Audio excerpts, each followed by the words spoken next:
and welcome to NPTEL online certification course on aero engine gas turbine cycles. In last lecture, we were discussing about the fundamentals of Joule cycle and the limitations. We started discussing about the need for say two-spool configuration, and we have introduced two-spool turbojet engine, and we also have discussed about the actual gas turbine cycle for the two-spool configuration. So, we must have realized the situation where what are the limitations of single spool turbojet engine. So, we say when we are looking for increasing the thrust from the engine or our expected thrust is higher, we are looking for our compression ratio to be higher, and with increasing the compression ratio, we are looking for more number of stages for the compressor. Same way, in order to rotate those compressor stages, we are looking for more number of stages for the turbine, and that is what will lead to increase the overall length of the engine, overall weight of the engine, and that is what was putting the constraints for the application for say application where we are looking for say very high thrust expected. Then we realize we are having our fundamental equation for the compression work. We have correlated our aerodynamic work and thermodynamic work, and by comparison we have realized the pressure ratio can be increased by increasing the peripheral speed.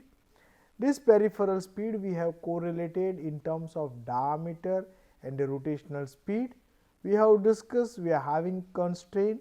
We may have constraint with the diameter because we want to install the engine on particular aircraft. So, this diameter increase may be the limitation.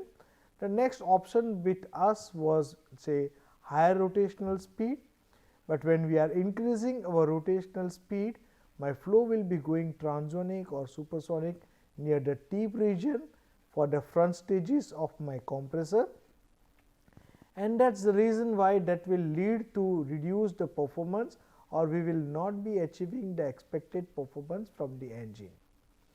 Later on, we have realized if we will be rotating our compressor at two different speeds by using two different spools, then we can overcome the limitations what we are having. So, that is what is very much important in order to analyze the two spool configuration. So, in last lecture we were discussing about the single spool turbojet engine and two spool turbojet engine. So, if we are comparing here we can say we are having only one compressor. Here in this case now we are having LP compressor, and second that is what is my HP compressor. Remember one thing, when we say LP and when we say HP, here my operating pressure for this compressor is lower, that is the reason why it is called LP compressor. The operating pressure for this particular stage is higher, that is the reason why it is called say HP compressor. Same way, here in this case my operating pressure for say turbine is higher, say from 5 to 6 if we consider, that is the reason why it is called HP turbine, that is what is used to rotate my HP compressor. Same way with the next stage we are having say my operating pressure, that is what is reducing, that is the reason why it is called LP turbine, which is been used to rotate my LP compressor. Okay. Now, let us try to analyze this using our fundamental understanding. So, let us take the very first component what we have is our inlet or say inlet duct. So, for this inlet we know our diffuser efficiency in terms of isentropic say pressure isentropic relation and my actual relation. Here in this case we can calculate what will be my outlet pressure from the inlet. We can calculate what will be the outlet temperature from the inlet. Here in this case we know we are having our temperature, that is what is remains constant. Okay. Now, next component what we have is our LP compressor. So, here compared to my single spool configuration, you can say here we are putting this as a compressor efficiency 1, you can put say LP compressor efficiency. So, this LP compressor we are having the pressure ratio known to us, that is what is given by P03 by P02. So, once we know this pressure ratio, since my entry pressure is known, we can calculate what will be the exit pressure from the LP compressor. Same way, by using this correlation, we can calculate what will be the exit temperature from my LP compressor. Now, what exit pressure and exit temperature we have calculated for LP compressor, that can be used, that will be used for our next step, that is what is my HP compressor. So, for HP compressor also we can write down the compressor efficiency in terms of my compression ratio, and this is what is representing the compression ratio of say HP compressor. Remember one thing, here this LP compressor compression ratio and HP compressor compression ratio, they will be different. It depends on what kind of configurations what we are selecting for. Okay, so, remember we are not having say split of my overall pressure ratio in both equal way, they are different. So, be careful about this. Here if we consider my pressure ratio, overall pressure ratio of the compressor, it is say P04 by P02, it is nothing but that is given by P04 by P03 into P03 by P02. Okay, it is not addition. Okay. So, be careful about this part. Now, since my compression ratio for the compressor 2 it is known to me, we can calculate what will be the outlet pressure from this compressor. Same way we can calculate what will be the outlet temperature from HP compressor. Okay. Now, in this correlation here, if you look at, it is correlated in terms of polytropic efficiency. Same we have seen for our say LP compressor also. So, we know our compressor for the engine, it is axial flow compressor and it is made up of number of stages, and we have discussed the construction in detail in last week. So, I am sure you are aware of what all we are discussing in terms of say polytropic efficiency and adiabatic efficiency. So, do not get confused saying like you are having two efficiencies here. Okay. Now, the component what we have is our combustion chamber, and we know this combustion, it is a heat addition process. This heat addition we are doing at constant pressure. So, this is representing constant pressure heat addition process, but in actual we have realized there will be losses, and that is the reason why my P04 and P05 they will be different.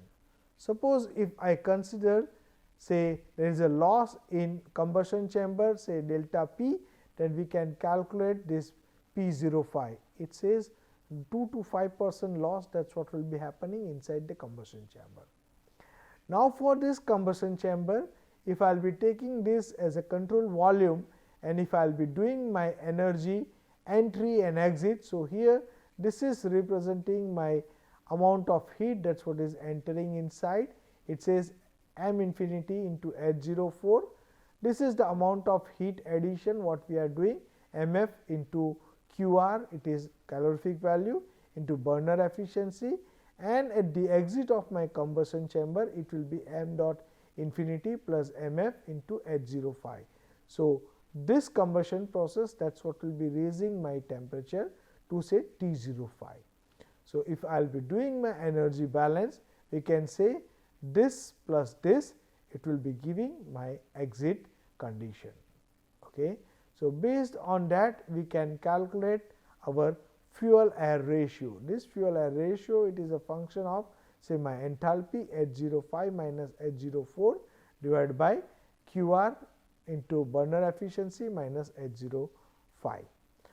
Now, here let me put one additional point. So, what all we were discussing in earlier case for the single spool configuration, or in future what all cycle analysis we will be doing For that, this is what is a common practice. What is a common practice? It says my turbine entry temperature, that is what is fixed. But it may be possible that in place of having say turbine entry temperature to be given, maybe fuel air ratio, that is what will be given to you. Because when we are expecting a special configuration, it says my specific fuel consumption need to be of certain number. That is where my mass flow rate or mass of the fuel that need to be added, it will be fixed, and that is what will be setting my turbine entry temperature. So, do not get confused. Number of times what we are finding is, students will say my turbine entry temperature is not given, that is the reason I cannot calculate other parameters. So, be careful about these aspects. Maybe fuel air ratio is given, then from there you can calculate what will be your turbine entry temperature. Okay. Now, the next component what we have is my HP turbine. So, here HP turbine that will be facing very high temperature. Okay. Now, in order to rotate my HP compressor, we are using our HP turbine. So, we will be doing our work balance here. This work balance, it says my work for HP compressor, that is what will be equal to my work developed by or work generated by my HP turbine, and that is what is been correlated with the term. This is what is representing my mechanical efficiency. It says like this, mechanical efficiency will be in the range of 75% to 85%. In most modern engines, they are reaching up to say 90%. Okay. So, if we will be writing the energy balance here, so Cp into delta T0, that is what is for my HP compressor, it is T04 minus T03. Same way we can calculate for our HP turbine. Be careful here, the Cp value what we are considering is for hot gas, and towards the compressor this is what is my cold say Cp or Cp of my air. So, based on that we can calculate what will be our say temperature at the exit of HP turbine. Now, what all we know is the efficiency of the HP turbine, that is what has been correlated by actual work divided by my isentropic work, and based on my this correlation we can calculate what will be the exit pressure from the HP turbine. So, now we are having say exit temperature and pressure from the HP turbine, that will be the entry condition for my LP turbine. So, let us move there. For LP turbine also we can say this LP turbine, that is what is been used to rotate my LP compressor. So, we will be writing our energy balance here or work balance here, and same way we can say we are introducing the parameter, it is called say efficiency, mechanical efficiency. If that is the case, we will write down the equation here. So, it says Cp delta T0, that is what is equal to here m dot into Cp delta T0. So, from this we can calculate what will be my say turbine exit temperature T07 from the LP turbine. Based on our efficiency correlation, we can calculate what will be my exit pressure from my LP turbine. Okay. Now, this is what is very important, and this is what is different from what all we have done for single spool configuration. So, do not make any mistake here. Okay. Now, next component what we have is our tailpipe. It is a connecting pipe between turbine and the nozzle, and as we have discussed earlier, there will be some losses which are happening, and those losses we are representing in terms of my pressure loss, and the process of heat pipe or tailpipe, that is what we say is a adiabatic process, and that is the reason my T08 and T07, that is what will be same. Now, next component what we have is our nozzle. So, again here in this case also, let it be single spool configuration, let it be two spool configuration, or let it be any other engine configuration. Very important part, very first thing you need to do is to calculate the critical pressure. So, we can use the critical pressure ratio correlation and we will be calculating what will be our critical pressure here, and this is representing my nozzle efficiency. Now, if we are having the nozzle, for that nozzle we are having two possibilities. One, it is say my nozzle is unchoked or maybe it is under choke condition. Now, you are expert enough what it says, when my critical pressure is lower than that of my atmospheric pressure, then we can say this nozzle is unchoked condition. Under that condition, my exit pressure will be equal to my atmospheric pressure, and if this is the case, you can calculate what will be my exit temperature, exit static temperature based on this correlation. Once we are calculated with the exit temperature, we can calculate the exit velocity based on this correlation. Okay. Now, in the case when I am having my nozzle, it is choke condition, you know better, under that condition my critical pressure, that is what will be greater than that of the atmospheric pressure. Under that condition, the exit pressure will be equal to my critical pressure. For that, we can calculate our temperature ratio. Be careful, when we are having choke condition and unchoked condition, we are calculating our pressure in a different way, we are calculating our temperature in a different way. This is what all we have discussed in our last week session. So, here we can calculate what will be my exhaust velocity. Okay. Now, once this all parameters we are calculating, our next target always is to calculate the performance parameters. So, the important performance parameter, very first it is in terms of my thrust. So, thrust we are calculating in terms of momentum thrust, okay, and this is representing my pressure thrust. So, here in this case, this is representing my exit velocity, whether I am having my flying condition or ground condition, accordingly I will be having V infinity. Same way, whether my nozzle is choked or unchoked, that is what will be representing what is happening with this term. Okay. Next, we will be calculating the fuel economy. We can say that is represented in terms of thrust specific fuel consumption, it is mf divided by T. We can calculate the specific thrust, it is thrust divided by m dot A. We can calculate what will be our propulsive efficiency, it is output by input, and this is what is representing my energy input. Same way, we can calculate the thermal efficiency. This thermal efficiency, that is what is correlated with my say amount of fuel, that is what we are adding. Okay. And based on that, we can calculate our overall efficiency. This overall efficiency, we can say it is a propulsive efficiency into thermal efficiency.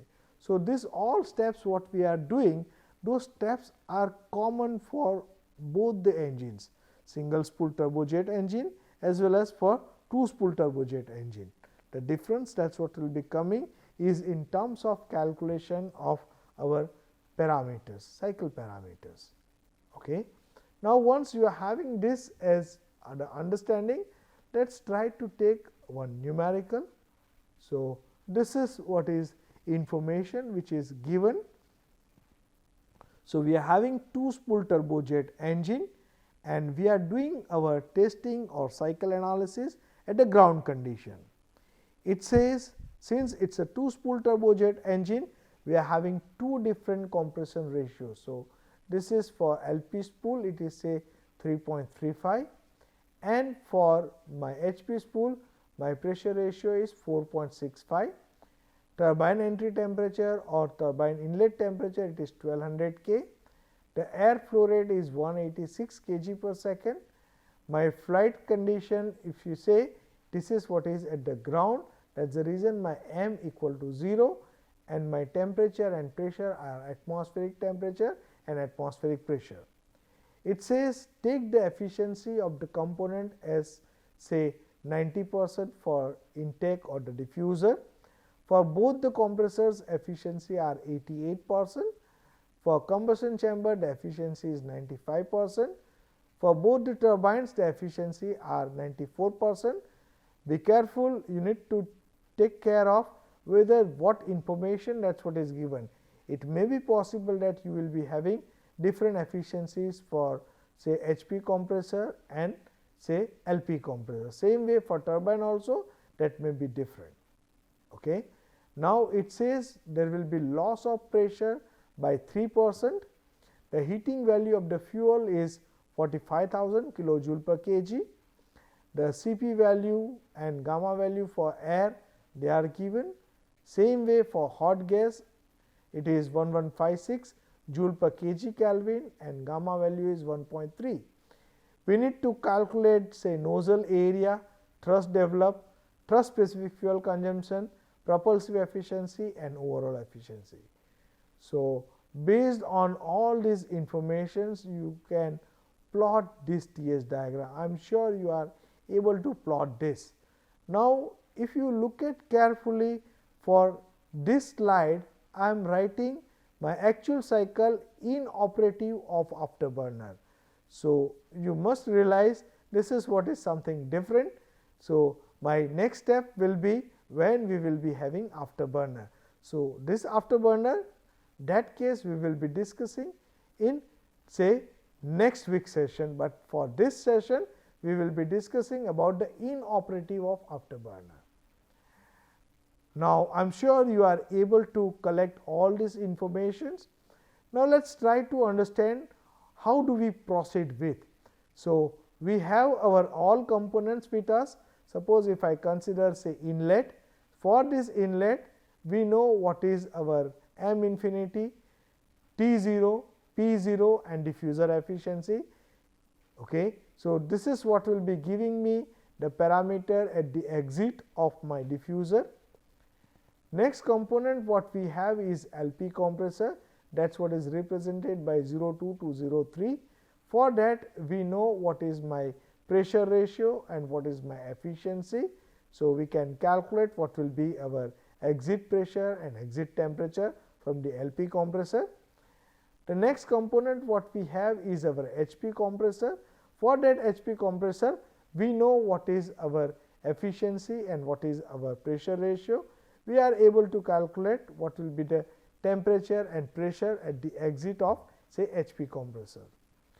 Now, based on our available information we know what next component we have is combustion chamber, and for this combustion chamber say loss of pressure it is given, maximum temperature or turbine entry temperature is given, calorific value is given, burner efficiency is given. So, based on that we will be calculating what will be the exit pressure and fuel air ratio for this particular engine. Now, the component what we have is our HP turbine. For that HP turbine we know what is our turbine entry temperature, what is our thermal efficiency or say adiabatic efficiency and mechanical efficiency. Based on that we can calculate my exit condition from the HP turbine. Similarly, we will be going for say LP turbine. So, we will be calculating exit condition from the LP turbine. We have our tailpipe. Suppose if we are having say drop of pressure it is given, we can calculate what will be the nozzle entry pressure and the temperature, and at the end we will be calculating our nozzle parameters. So, nozzle efficiency that is what is known to us. We will be calculating our critical pressure ratio. Based on that we will be calculating the critical pressure. We will be comparing that with the atmospheric condition and we will be deciding whether the nozzle is choke or unchoke, and based on that we will be calculating our exit temperature. That is what will be used to calculate my exit velocity. Once all these parameters that is what we calculate, we will be able to calculate the performance parameters. So, this is what is a sequence for two-spool configuration. So, let us move step by step. Let us consider say very first process, it says my inlet. For this inlet my M infinity it is given 0 because it is a ground condition. If that is the case, we can say my V infinity it is 0. Based on my diffuser efficiency equation, we can calculate what will be the exit pressure from the diffuser. Here in this case, since my M infinity it is 0, so it says my inlet exit pressure, that is what is same as atmospheric pressure, 101.325 kilopascal. Same way we can calculate what will be my exit temperature. So, since my M infinity it is 0, you can say my temperature also is 288.15 Kelvin. Okay, so be careful about the putting of this equation, you should not make any mistake. So, as we have discussed during the session, my diffuser efficiency will not be coming into the picture for the temperature correlation. If you forgot, then just go again, revisit where we have discussed about the intake. Now, we are having our next component, that is what is say LP compressor. For LP compressor, my pressure ratio it is given, it is 3.35, efficiency is given 88%. So, based on my pressure ratio, we can calculate the exit pressure from LP compressor, and this is coming as 339.44 kilopascal. Be careful about the unit. Now, in order to calculate the temperature, this temperature we are correlating in terms of efficiency and my pressure ratio. Since the efficiency for the compressor it is given 88% and my pressure ratio is 3.35, we can calculate say exit temperature from my LP compressor, and this is coming as 423.25 Kelvin. Okay. Since this is what is going with the slides, so I may be going little fast, but you can do your calculation. It is preferred you take pen, paper, calculating along with you when you are doing these calculations. Okay. Until and unless you do your hands calculation, you need to have your hands on calculation, otherwise it will be difficult for you to remember all these terms, and it may be possible that when you do your cycle analysis you will come up with something wrong. Okay. So, be careful about. Now, next component what we have is HP compressor. For HP compressor, pressure ratio is given, it is 4.65 and efficiency is 88%. So, based on my compression ratio, we can calculate the exit pressure from say HP compressor. This is coming as 1578.4 kilopascal.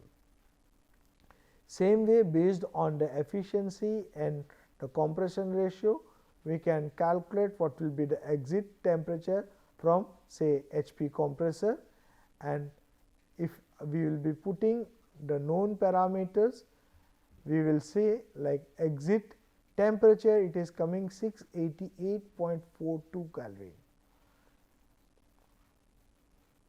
Okay. Now, let us move towards the next step. We know our next step, that is what is my combustion chamber, and for this combustion chamber it says there is a loss of pressure by 3%. So, let us put that loss of pressure and calculate say exit pressure from the combustion chamber.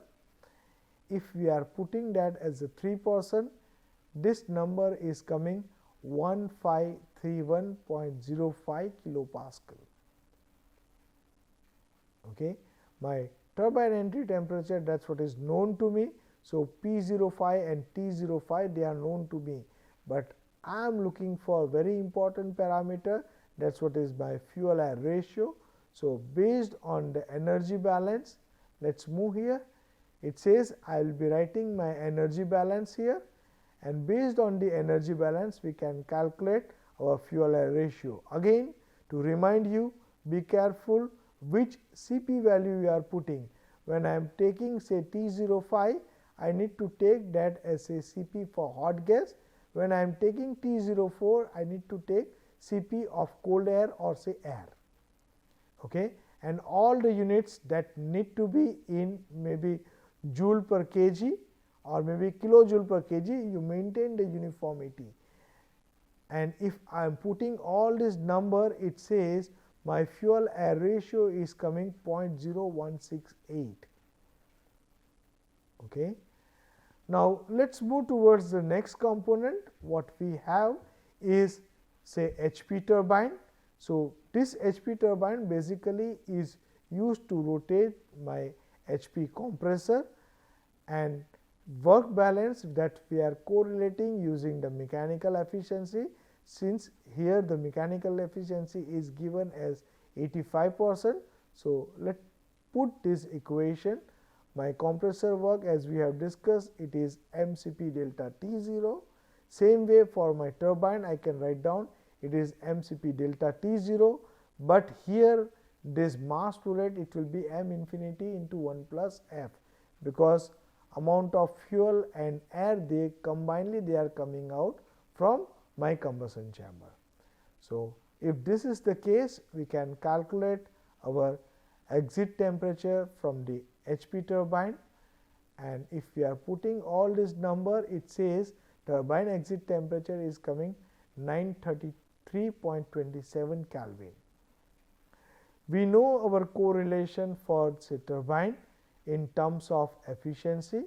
That is what we will be using here in order to calculate what will be my exit pressure from the HP turbine.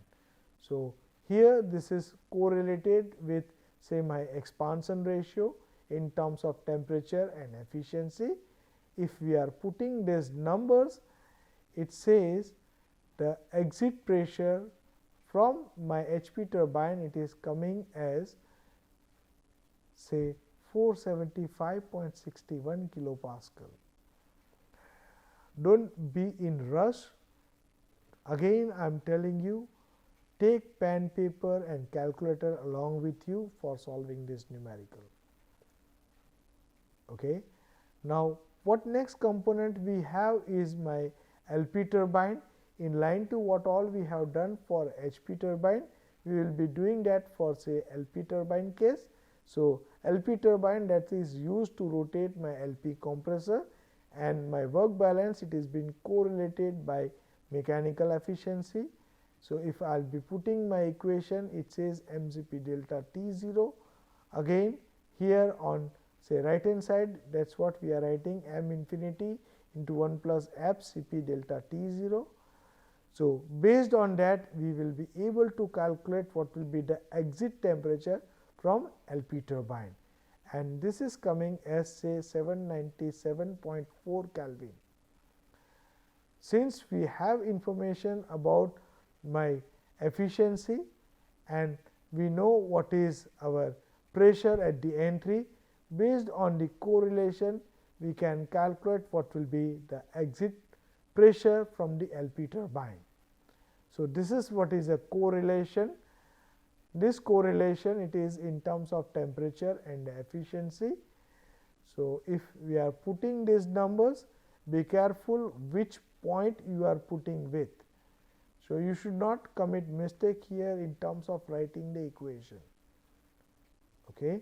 So, if we are putting all these numbers, my P07 or say LP turbine exit pressure, it is coming as 229.39 kilopascal. Okay. Now, the next component what all we have is in terms of say nozzle. Say here no information, that is what is given in terms of say my tailpipe. So, we are considering there is no loss of pressure. Okay. So, straightway we will be considering this nozzle as a case. So, here in this case, my entry pressure, that is what is same as exit pressure from my LP turbine. Okay. So, very first parameter we will be calculating, it is critical pressure ratio. This critical pressure ratio, it is correlated with the nozzle efficiency, and if we will be putting these numbers, it says my critical pressure, that is what is coming as 121.83 kilopascal. Now, let us try to correlate what all we know. This critical pressure, that is what is greater than that of our atmospheric pressure. So, atmospheric pressure is 101.325 kilopascal. So, if this is the case, it says my critical pressure it is larger, it is higher. So, if my critical pressure is higher, then I need to take my exit pressure as critical pressure, and under that condition my nozzle it is choke condition. Okay. So, this is says my nozzle it is choked one. Now, the next parameter what we are looking for is to calculate the exit velocity. In order to calculate the exit velocity, we must know what will be the static temperature from the exit of my nozzle. So, that can be correlated as say gamma plus 1 by 2. If we are putting this number, it says my temperature is coming 693.39 Kelvin. Okay. Now, my exhaust velocity or exit velocity, that is what is given by gamma r T9. Here in this case, if I am putting these numbers, be careful about the unit conversion. Okay. So, if we are calculating this velocity is coming as 508.63 meter per second. Okay. So, this is what is representing all our cycle parameters calculation. So, you must realize what is the reason why we are calculating these cycle parameters, why we are calculating the temperature and pressure at the entry and exit of each component, because we are looking for the calculation of very important parameter, that is what is called thrust, and until and unless we will be calculating what will be our exit velocity, we cannot calculate what is our thrust. And in order to calculate this exit velocity, we need to do step by step all cycle parameters calculation. So, here we are stopping with. In next lecture, we will be discussing about the calculation of the performance parameter. Then we will be doing the parametric study for all the cycle parameters. So, I am sure you have understood what is the difference in terms of cycle analysis for single spool configuration and two spool configuration. I recommend you to go with the calculation using pen, paper and calculator. Again and again we are saying the same thing. So, stay connected with this course. We will be discussing next how to calculate the performance parameter for two spool configuration. Thank you. Thank you very much for your kind attention. Thank you.